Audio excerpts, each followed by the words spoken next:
the interesting side, like I thought the gangsters shown in Satya are never like professional and they're not like going out and really.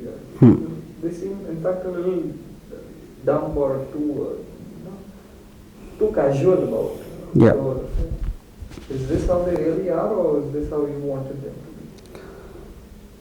That's how they are because, like I said, they're human beings eventually. And human beings have everything in them. They have humor, they have their problems, they might be in love with someone, or they might just be having a headache that day. It's as simple as that. Like I met one person who supposedly belongs to the underworld. He helped me out in shooting in some locations. When I went to meet him, the way he was talking to me and everything, like the guy who brought me there, he introduced me to that guy. I said, "Ye Rangeela ki director hai," and he just didn't look at me. So, "Kya baat hai?" And the guy brought me there. He was embarrassed and he said, "Ye Ram Gopal Varma hai Rangeela ki." He still ignored it, and he just curtly asked how many days shooting, and he told his terms and everything. Later, when I saw him 2-3 occasions when I was shooting there, he's a very normal guy. I mean, the way he was reacting to others and that. And once he offered me coffee, and he was extremely normal. That's when I realized that when first I went to see him, he knows that I know who he is, that who he is connected to. So he's playing a part. So he basically wants to impress me, and he's probably playing a stereotyped image of a tough-looking gangster on cinema, what he would have seen. Otherwise, then after he lost it, you can't act all the time, Then once that thing was gone, he was extremely normal. Once he didn't have any reason to be suspicious of me or anything. That element I took in Kallu Mama, where otherwise is very normal, probably singing a song or this and that. But the moment the builder comes, his personality changes. The world, he's actually playing a part for the builder. Was the language fascinating too? The language that they use? Yeah, see, the language, when I started with, we never really had an intention of using that kind of language, but the atmosphere was so real and the actors just did that. I never asked them, neither did they consciously think of it. And halfway through, I realized that it might create a censor problem, and we were thinking, okay, we'll tackle that later. But when we went to the censor, Bandit Queen has set a precedent, and because they felt that the intention was genuine in making the film, and it actually captures atmosphere.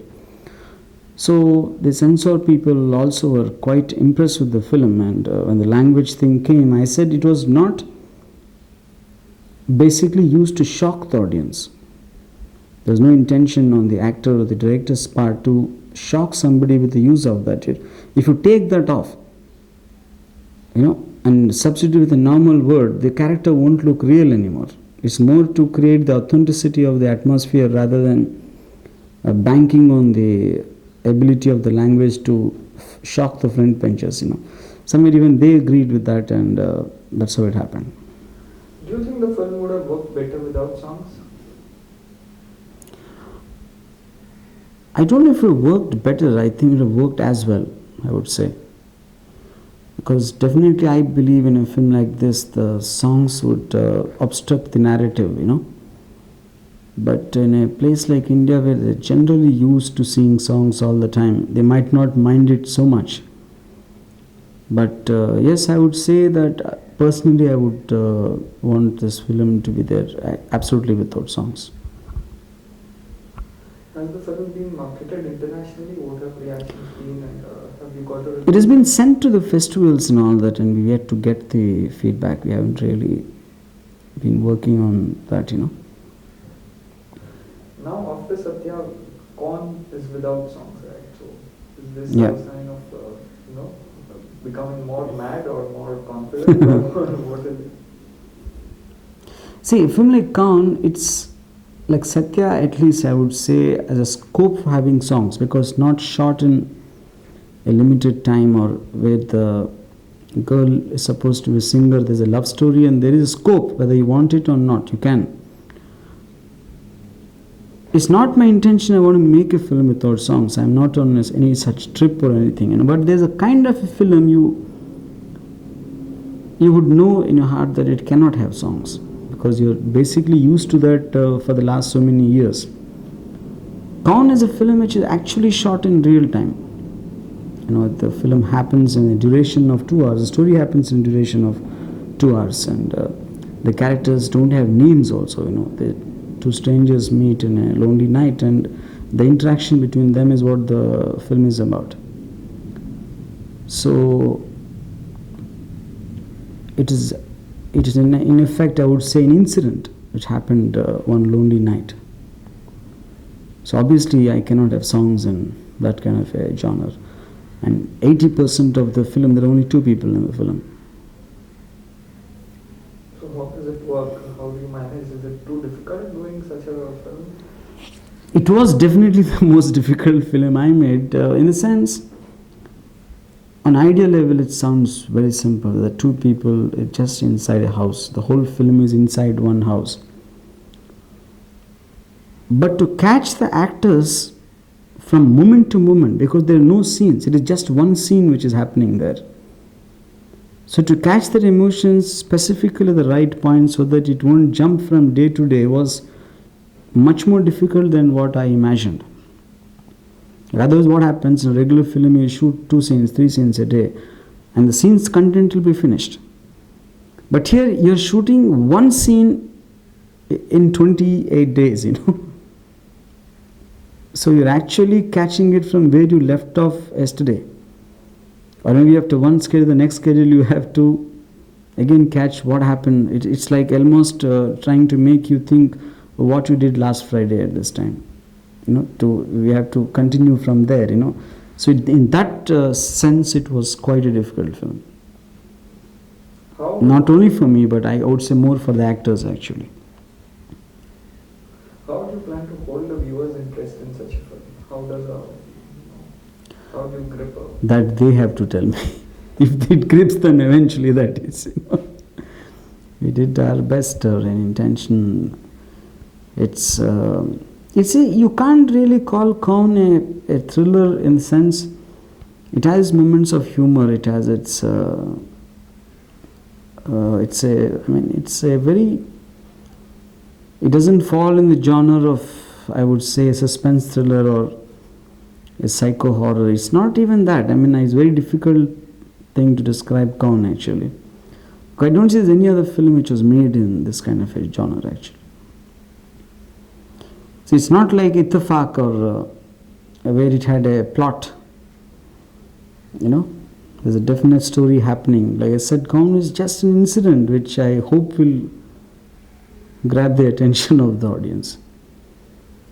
You've given Urmila so many roles. You've given her practically, I think, the best roles of her career. Has she grown as an actress? What do you think of her as an actress? See, I think very high of her as an actress.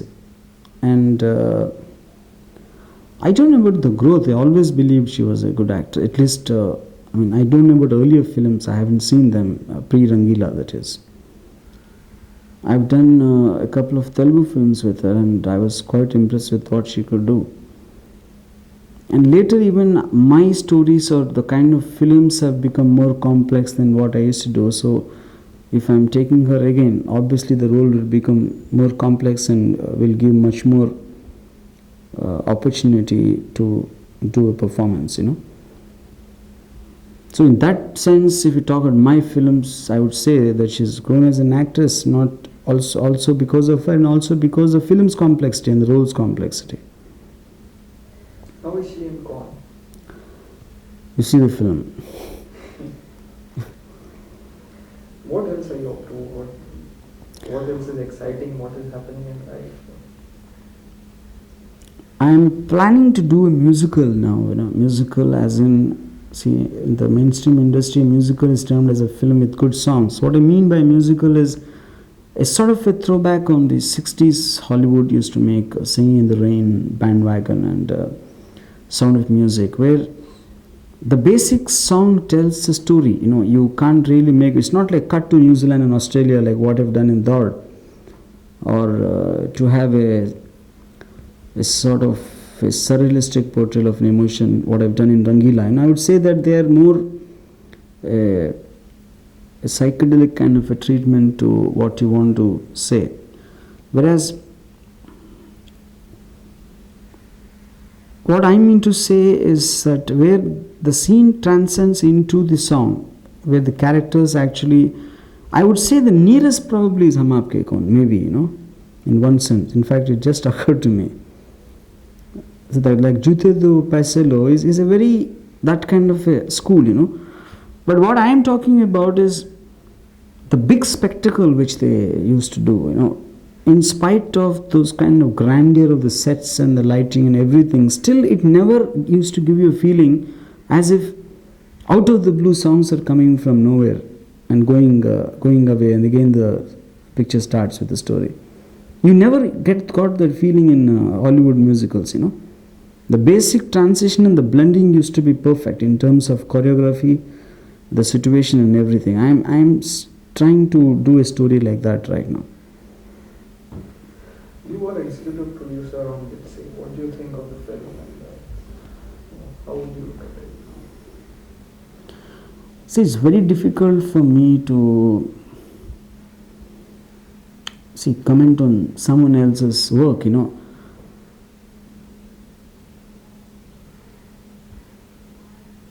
What I mean to say, for example, if me and Mani, I consider Mani and Shekhar as great directors, I've learned a lot from Mani. I've been highly influenced and impressed by his films.